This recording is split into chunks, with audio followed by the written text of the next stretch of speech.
দেশপ্রাণিক সংবাদ এবং আমাদের পরবর্তী কয়েকটি অনুষ্ঠান ঢাকা থেকে রেডিও করে আপনাদের শোনানো হবে। আসসালামু আলাইকুম। সন্ধে 7টা বাংলাদেশ বেতার সিলেট সংবাদ পড়ছি সুদীপ্তা দে টিনা। সিলেটের রিকাবি বাজার কবি নজরুল অডিটোরিয়ামে আগামীকাল দুর্নীতি দমন কমিশনের গণশুনানি অনুষ্ঠিত হবে। দুর্নীতির বিরুদ্ধে তারুণীর একতা গড়বে আগামীর শুদ্ধতা, এই স্লোগানে জনসচেতনতা বৃদ্ধি, সরকারি স্বায়ত্তশাসিত দপ্তর সংস্থাসমূহের সেবার মান বৃদ্ধি, সেবাগ্রহীতাদের হয়রানি রোধ এবং দুর্নীতি প্রতিরোধের লক্ষ্যে দুদকের সিলেট সমন্বিত জেলা কার্যালয় এই গণশুনানির আয়োজন করেছে। এতে প্রধান অতিথি হিসেবে উপস্থিত থাকবেন দুদক চেয়ারম্যান ডক্টর মোহাম্মদ আব্দুল মোমেন। এছাড়া কমিশনার তদন্ত মিয়া মোহাম্মদ আলী আকবর আজিজ এবং সচিব মোহাম্মদ খালেদ রহিম বিশেষ অতিথি হিসেবে উপস্থিত থাকবেন। সরকারি পরিষেবা প্রাপ্তি নিশ্চিতকরণ এবং সরকারি কর্মকর্তা কর্মচারীদের সততা, নিষ্ঠা, জবাবদিহিতা ও মূল্যবোধ বাড়ানোর মাধ্যমে দেশ থেকে দুর্নীতি নির্মূল করাই গণশুনানির মূল লক্ষ্য। শুনানি সফল করতে দুর্নীতির বিরুদ্ধে সোচ্চার সিলেট জেলার সকল নাগরিক এবং ইলেকট্রনিক ও প্রিন্ট মিডিয়ার সাংবাদিকদের উপস্থিত থাকার জন্য অনুরোধ করা হয়েছে। ত্রয়োদশ জাতীয় সংসদ নির্বাচনের প্রস্তুতি নিচ্ছে নির্বাচন কমিশন। ভোটার তালিকা চূড়ান্তকরণ সহ আনুষঙ্গিক কাজ এগিয়ে চলেছে। ভোটার তালিকা অনুযায়ী সিলেটে বেড়েছে সবচেয়ে বেশি ভোটার। সিলেট মহানগরী সহ 41টি উপজেলা, 340টি ইউনিয়ন ও 19টি পৌরসভা মিলিয়ে মোট ভোটার সংখ্যা দাঁড়িয়েছে 91,68,066 জন। বিভাগের 4 জেলার মধ্যে সিলেট জেলায় ভোটার সংখ্যা 31,13,396 জন। হাওর বেষ্টিত সুনামগঞ্জ ও জেলার ভোটার সংখ্যা 22,74,103 জন। মৌলভীবাজার জেলায় মোট ভোটার সংখ্যা 17,72,688 জন। হবিগঞ্জ জেলায় মোট ভোটার সংখ্যা 20,07,879 জন। কমিশনের নির্দেশনা অনুসারে কাজ করে যাচ্ছে আঞ্চলিক নির্বাচন অফিসগুলো। সমাজসেবা অধিদপ্তরের মহাপরিচালক মোহাম্মদ সাইদুর রহমান খান বলেছেন, সমাজসেবা অধিদপ্তর অবহেলিত মানুষের জীবনমান উন্নয়নে বদ্ধপরিকর। সমাজসেবা অধিদপ্তরের মাধ্যমে অবহেলিত মানুষ সেবা পেয়ে থাকে। সামাজিক নিরাপত্তার কাজগুলোই এই দপ্তর করে থাকে। সাধারণ মানুষের সমাজসেবা কাজের প্রতি প্রত্যাশা বেশি, তাই সরকারি সেবা জনগণের দোরগোড়ায় পৌঁছে দিতে নিরলসভাবে কাজ করতে হবে। আজ সিলেট বিভাগীয় সমাজসেবা কার্যালয়ে আয়োজিত ক্ষুদ্র ঋণ ও আর্থ সামাজিক কার্যক্রম বাস্তবায়নে সমস্যা ও প্রতিকার শীর্ষক সেমিনারে মুখ্য আলোচকের বক্তব্যে তিনি এসব কথা বলেন। এতে সভাপতিত্ব করেন সিলেটের বিভাগীয় কমিশনার খান মোহাম্মদ রেজাউল নবী। সভাপতির বক্তব্যে বিভাগীয় কমিশনার বলেন, সমাজসেবা অধিদপ্তর রাষ্ট্রের প্রয়োজনে দীর্ঘদিন যাবৎ কাজ করে যাচ্ছে। পিছিয়ে পড়া জনগোষ্ঠীকে মূল ধারায় আনতে এ দপ্তরের ভূমিকা অপরিসীম।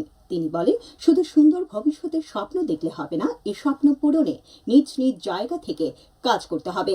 তিনি সকলের সহযোগিতার দুর্নীতিমুক্ত একটি সুন্দর বাংলাদেশ গড়ে তোলার প্রত্যয় ব্যক্ত করেন। সেমিনারে সমাজসেবা অধিদপ্তরের জেলা ও বিভাগীয় পর্যায়ের কর্মকর্তাগণ উপস্থিত ছিলেন। গত 24 ঘণ্টার মধ্যে দেশে আজ দ্বিতীয়বারের মতো ভূমিকম্প অনুভূত হয়েছে। ঢাকা জেলার আশুলিয়ার বাইপাইলে আজ সকাল 10:36 মৃদু ভূমিকম্প অনুভূত হয়। আবহাওয়া অধিদপ্তরের পেশাগত সহকারী নিজামুদ্দিন আহমেদের স্বাক্ষরিত এক বুলেটিনে বলা হয়, রিক্টার স্কেলে ভূমিকম্পটির মাত্রা ছিল 3.3। এর উপকেন্দ্র ছিল বাইপাল এলাকায়, যা আগারগাঁও আবহাওয়া অফিসের সিসমিক সেন্টার থেকে 29 কিলোমিটার উত্তর পশ্চিমে অবস্থিত। এর আগে শুক্রবার সকাল 10:38 5.7 মাত্রার ভূমিকম্প ঢাকা সহ দেশের বিভিন্ন এলাকায় অনুভূত হয়। এ সময় রাজধানী সহ আশপাশে ব্যাপকভাবে কম্পন ছড়িয়ে পড়ে। সংঘটিত ভূমিকম্পের ফলে শিশু সহ 10 জন নিহত ও 461 জন আহত হয়েছেন। এসব হতাহতের ঘটনায় গভীর শোক ও দুঃখ প্রকাশ করেছেন প্রধান উপদেষ্টা অধ্যাপক ডক্টর মোহাম্মদ ইউনূস। এদিকে দুর্যোগ ব্যবস্থাপনা ও ত্রাণ মন্ত্রণালয় ভূমিকম্প পরবর্তী সময়ে তাৎক্ষণিকভাবে দুর্যোগ ব্যবস্থাপনা অধিদপ্তরের জরুরি সরাদান কেন্দ্র খোলা হয়েছে। সিলেটের বৃহত্তম হাওর হাকালুকির সুরক্ষায় সরকার 19 দফার নির্দেশনা জারি করেছেন। সিলেট ও মৌলভীবাজারে 5টি উপজেলা নিয়ে বিস্তৃত এশিয়া মহাদেশের অন্যতম বৃহৎ মিঠা পানির জলাভূমি হাকালুকি হাওর। সরকারের এই উদ্যোগকে স্বাগত জানিয়েছেন বিভিন্ন পরিবেশবাদী সংগঠন সহ হাওর রক্ষা কমিটি। প্রায় 238টি বিল ও 10টি নদীর সমন্বয়ে গঠিত এই হাওরের আয়তন প্রায় 20,000 হেক্টর। এর মধ্যে 85 ভাগে মৌলভীবাজার জেলার 3টি উপজেলায় অবস্থিত। এই হাওরে প্রায় 290 প্রজাতির মাছ, 122 প্রজাতির জলজ উদ্ভিদ, 19 প্রজাতির সরীসৃপ বিদ্যমান রয়েছে। শীতকালে এখানে প্রায় 170 প্রজাতির অর্ধকোটি অতিথি পাখির আগমন ঘটে। হাওরের বিস্তৃত জলাশয়, বিল, স্থানীয়দের জীবনযাত্রা এবং অতিথি পাখির মনোরম দৃশ্য উপভোগ করতে সারা বছরই পরিবার পরিজন সহ দেশি বিদেশি পর্যটকরা হাকালুকি হাওরে ছুটে আসেন। তবে শীত মৌসুমে পর্যটকদের আগমনে মুখরিত থাকে এই অঞ্চল। খেলার খবর, ফুটবল।